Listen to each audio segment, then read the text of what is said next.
ndaidakaziva Mwari mune nyasha ndaindakaziva kuti mune nyasha Mwari mune nyasha ndaindakaziva kuti mune nyasha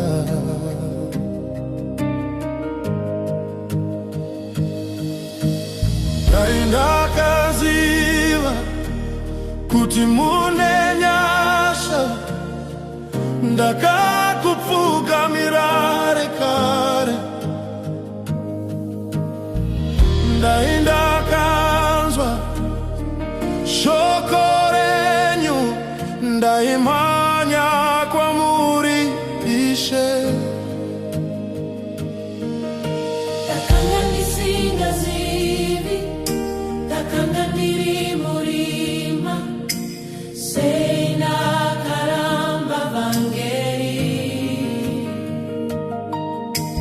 sei nakaramba rudo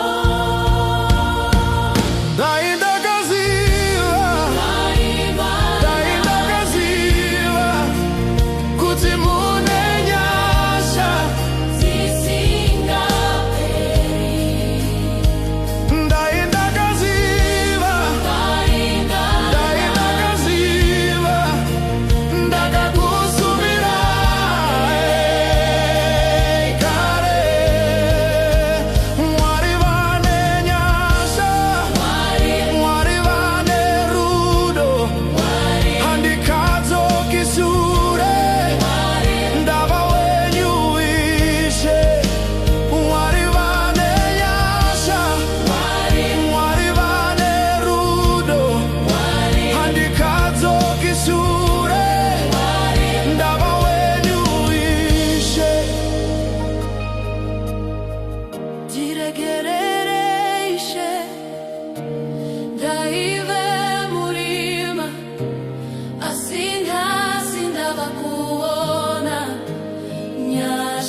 Mercy found me, grace restored.